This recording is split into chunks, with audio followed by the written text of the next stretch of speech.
Mailbag time, bunch of stuff in here, let's get stuck into it. Don't forget there'll be links down below for these items if I can give you links. And there's also going to be a bonus thing at the end. Some bonus mailbag which is recorded before this mailbag. Yeah, anyway, we'll see. This is a RS485 module, so USB there obviously.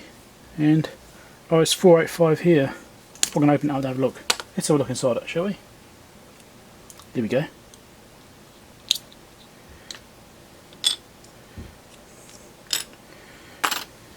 Can you see the chips there? Maybe? Max 485 chip up the top there. And a CH3 something. 340 is it? Yeah, 340C. That's what it looks like anyway. That's the USB interface and that's the Max chip. RS485 communication. I'd never played with RS485. I thought it was about time I did. Crystal footprint empty. Interesting. So when I leave this thing out the case, I think this socket's moving around quite a lot. It's because these pins aren't even soldered, look. They're just sitting there, not soldered. So I'm going to have to resolder this connector. Not very good quality, but it wasn't that expensive either. I think it was only like $5 or something like that. Well, it didn't cost much at all. Yeah, it shows. Alright, let's solder these things on. And I'm not using flux. And I should probably hold this thing down to the desk or something, or put it in a holder. It'd make it easier, not chasing it.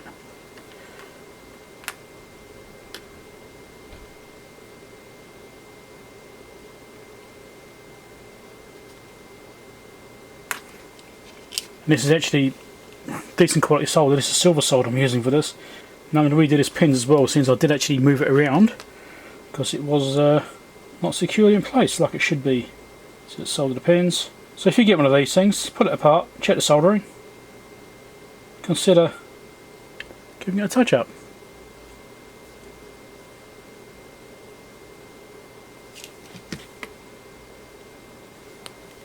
Yeah, good enough. I'll give that a clean and I'll put it back together. Right. So this is a lightning to headphone jack. So it's basically a lightning adapter. You can put lightning charger into here and you plug it into your phone, and then you can use headphones or headset maybe on that connector there. I've got this because I recently changed to an iPhone 13. Yes, I know I'm still a couple of years behind, but it was a good deal happening locally for a big discount on a phone, and I thought, let's go for it. I've got a newer phone now, so things like this will be needed.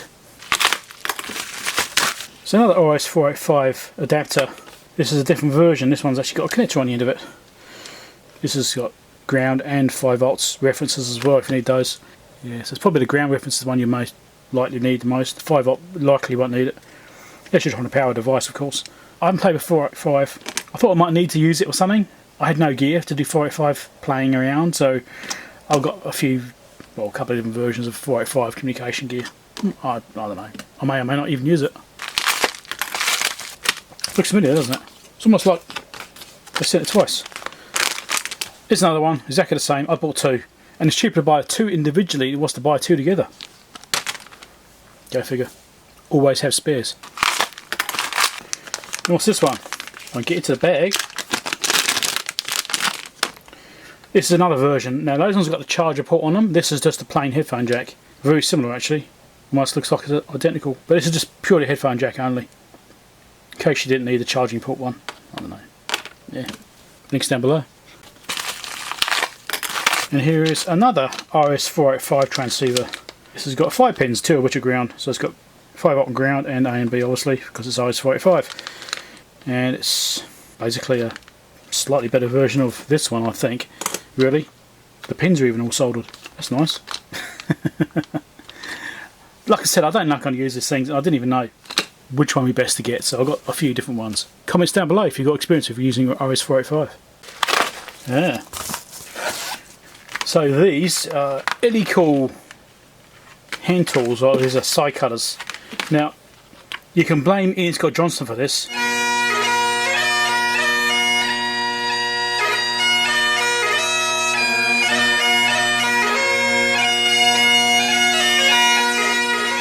Now you mentioned these things on Twitter.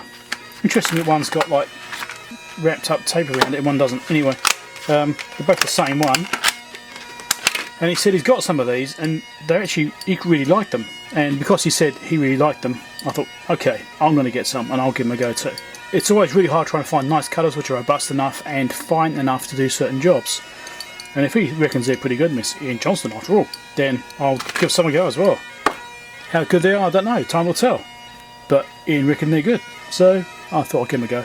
Obviously too, you always need spares. Always need spares. And I nicked the music thing from AllTheGearNoIdea because I thought it was pretty cool. Hey Chris. iPhone 13 cases. Now to go with the new phone, I obviously need a new case. So I did buy some locally to sort of keep us going, but the cases only ever last a year or two before you need to replace them anyway. Probably a couple of years is probably reasonable. I've got a couple of spares already. And these are Otterbox-like cases. They're very similar. Belt clip, and there's a front. It's orange bezel there. So actually got this textured bit here, which is give you a bit more grip. That's nice. Especially as on these particular phones, you can't grip the front, like because the whole thing is a screen. On my old iPhone, I could hold it down here like that. On the iPhone 6S, because that's what I was using before. You can hold it there. Can't do that on this one. Yes. Anyway, we'll see how these go. Looks alright. It looks reasonable quality. Links down below.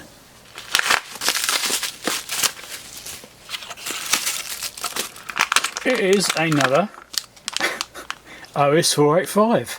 This one seems to be a better quality one because it comes with a cable and everything. And a little screwdriver so you can open it up if you need to, I guess. I don't know. As for the terminals, waveshare, nice enough. Now, did I go overboard? I don't think so.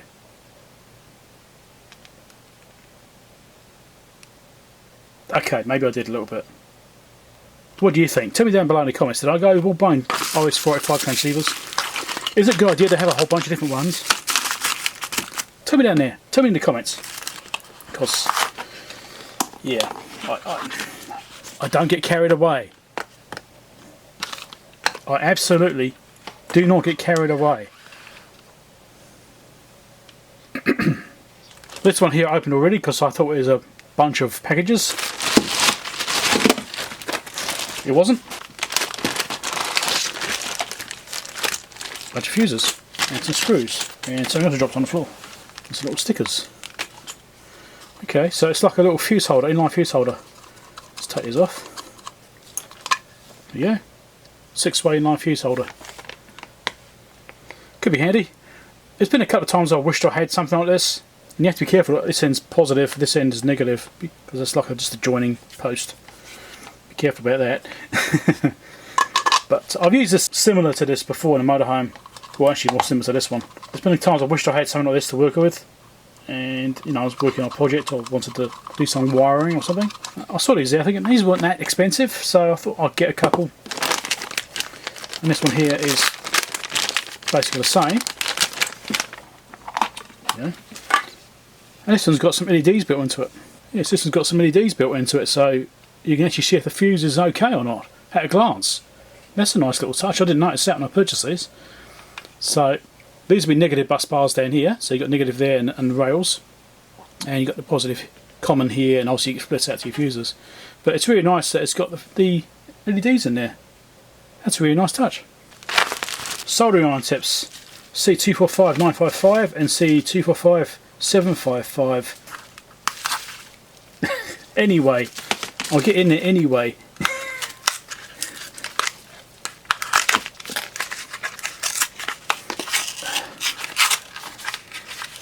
Okay, it's a nice wide tip, that one. How good these are? Well, I don't know. We'll find out. Quality varies quite a bit when you're trying to get these sorts of things from overseas. They're not always the best quality. I've actually had one, it's quite a large tip. Is it still on my desk? It is. This large tip here, it's a massive one. This is a really good tip, this was. Well, it was. I think I used it 3 times and it died. So, yeah. Massive heat mass is brilliant, but it didn't last. Obviously, these aren't genuine JVC tips. These are, you know, Chinese ones. And here's a big knife tip. There's that beastie. Size of that. We'll see how all that ends up being. Should we try them, see if they even work? Shove it in.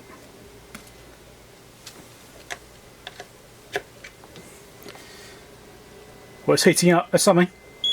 Yep, done. Heated up. That works. Let's try the next one. If I can get it off again, and shove it halfway in and push it into the holder. Yeah, heat it up. Melted solder. Cool. They work. Bonus. So what do you think's in this package? Guesses down below. I'm not sure. Can you guess? I mean, I don't know. I don't know if I can figure it out. Seriously? I'll turn it upside down, eh? It'll make a difference.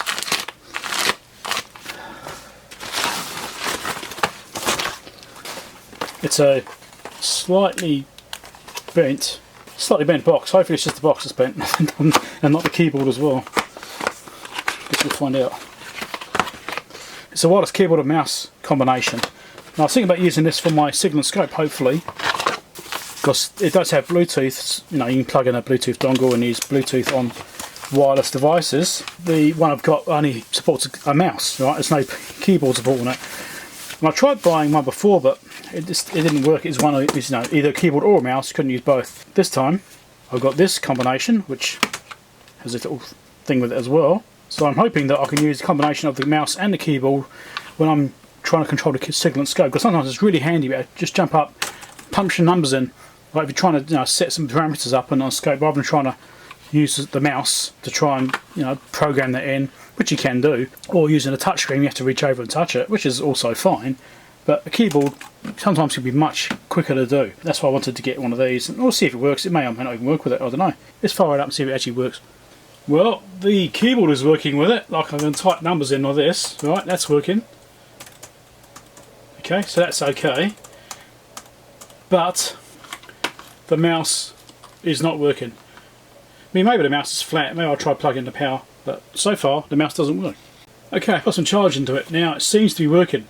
Right, so now I can use the mouse, put a delay section there, keyboard, I can type values in here, click on something like that. It'll say no, obviously, because that's a silly value. But so you can do that and zero with the mouse as well. If I want to do something like 200 milliseconds, I could do that. Done. Yeah, that's much better. That is the intention of getting this. So yes, it does work. Brilliant. I just need to charge these things up. So here are the instructions for the keyboard. It's got some special functions where you can change modes, things like that. Right, so I read that. It's important information. So you can change modes on that by using function key and doing different combinations. By default it uses 2.4 GHz, which is what the USB plug-in device is about. Or you can use Bluetooth, which is directly, and there's what's on the back, which is just the Chinese version, same thing. And then the mouse. There's the information about the mouse configuration. Doesn't say a lot about charging it. Basically got a switch on the bottom. You just flick the switch up to do the, I'll show you. So on here, to use the little dongle which comes with it, you push that switch upwards, like that. Right, so that's in the 2.4 gig position. That's what communicates. If you're just using Bluetooth with like a Bluetooth device, like, you know, maybe your computer's got built-in Bluetooth, something like that, then you could go downwards instead. But yeah, okay, it works. Now it's got to charge them up, like I said.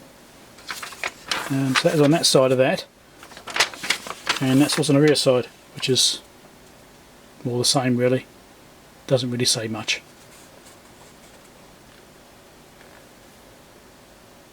Yeah.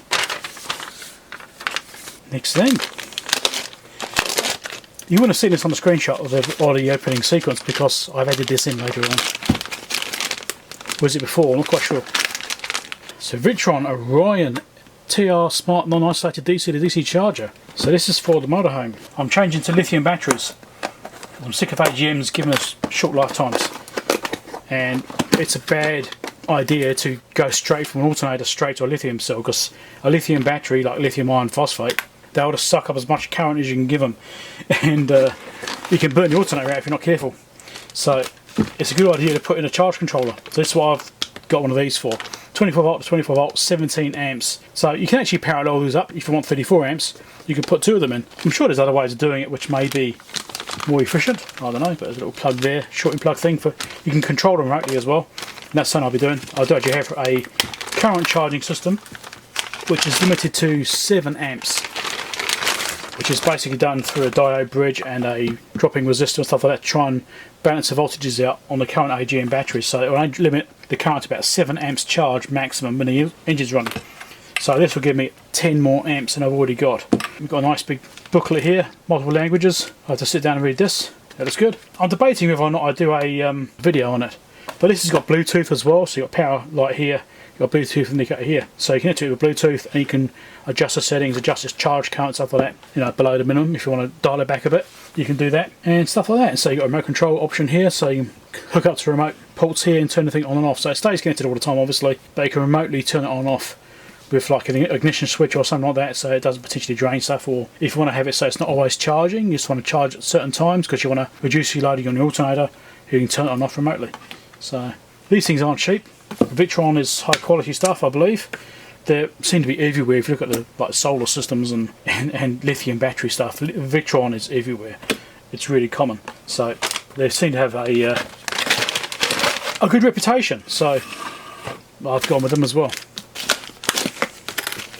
So interesting, I purchased these two items from two different places, and yet they come from the same shop. Very interesting. This is a solar controller. So I've currently got an EP Ever solar controller in the motorhome, and that's a 40 amp version. And that's been working fine for the AGMs. It's always done its job, right? And they've got some shortcomings with them. They can be a bit slow in PPT, they can do things like stop charging and then start charging again, things like that, as they're doing something. I think they're trying to gauge a battery voltage or something. The Victron ones, again, got a good name. So I'll get one of these. I can actually adjust the EP of a solar charge controller to actually charge the lithium iron phosphate batteries. I can do it. But this has got an extra feature in it, so you can actually set on these things via the Bluetooth app the tail current. So you can tell it what current to turn off the bulk charging and go to float charging at a certain current level. So you can say if you want it to drop off when it gets to say 2 amps tail current, it will go to float, which means because lithium iron phosphate are a little bit different, the voltages are not very distinct, whereas it would be on AGM. You do have a voltage difference, but it's much more subtle. You know, the difference between like 50% charge and 70% charge is almost indistinguishable on the battery voltages. So it does it through coulomb counting and stuff like that. But you can also set voltages for and currents based on this. So when you're charging a lithium iron phosphate battery, the current will tail off as it's starting to become fully charged. So if your voltage is up there and your current started dropping, because it's, you know, a knee, when that starts dropping off, that means your battery is basically fully charged or very close to it. That's what you need to kind of monitor the state of charge at, is based on that currents rather than voltages. I mean, the voltages do play a part, but currents can tell you much more information. But I'm really surprised. So I've got these in two different places, two different shops, purchased a few days apart, both arrived on the same day. Anyway, and same deal. So yeah, interesting. The other interesting thing is the two different shops I purchased them from had different prices, and they both came from the same place. Basic quick start manual thing here. So yep, lovely. So I need to do some swatting up on the actual interface on these. Now I've got both of these here at the same time. That's brilliant. I haven't got the batteries yet. They're still waiting to arrive. They haven't arrived yet. They've been held up. I can actually start putting the motorhome apart, install these two devices ready, and get them powered, because these will work on AGM. I can get these going now, and once I get the lithium iron phosphates installed, I can just reconfigure this to work with those. To say it will work on AGM just fine. I start to swap out my existing solar charge controller, which is a 40 amp version, EP of a 40 amp charger. Set this thing up. I mean, I've already got a charge circuit here. This is biggest thing here is space. Trying to get the space. Yeah, I might have to juggle things around a little bit, but that's alright. But on the DC charger, it's got things like voltage thresholds as well, so it can detect when the alternator is charging, and then it will turn itself on and do things like that as well. So I'm not quite sure what approach I'm going to take yet. I'm glad they both arrived. It means tomorrow I can pull the motorhome apart, get these installed. That's the first stage anyway. And once the batteries turn up, it's a case of dropping those in. Although I might have to rebate the box. The box is probably slightly too narrow for the two batteries I'm putting in. I've currently got 6 AGMs in there in a 2S3P configuration, but I'm getting two 24 volt SOK batteries, so the SOK 24V100, so 100 amp hour batteries. But being lithium iron phosphate, you can use much more of the capacity than you can on an AGM. On the AGM, I've limited myself to like 20%. So I had 360 amp hours, but I'm only using 20% of that, and they're still not surviving. It's still not lasting. Being lithium iron, I've got 2 of those I've ordered, which are going to be parallel, so it'll be 200 amp hours of lithium iron phosphate, which actually gives me much more capacity. It basically gives me double the capacity effectively. So, because you shouldn't really use the whole capacity either, even on those. You should do like sort of 20 to 80% if you can, or 20 to 90% in that range if you can. The less you discharge them, the longer they'll last. Just like most batteries. Anyway, that's enough waffling about that. Maybe I'll do a video about it, I don't know. I might do a video about it. Takes a bit of effort though. It's not exactly an easy place to try and film in because it's a bit cramped and stuff, so yeah, I probably won't. Subscribe over here if you're already subscribed. Patreon support link over there if you want to help support the channel. Help me to buy bits for Mailbag like this, little assortments of things which might be interesting to you. And there's also other videos down below there, and also in the description down below I've got various playlists linked in there if you might be interested in those. Catch you later.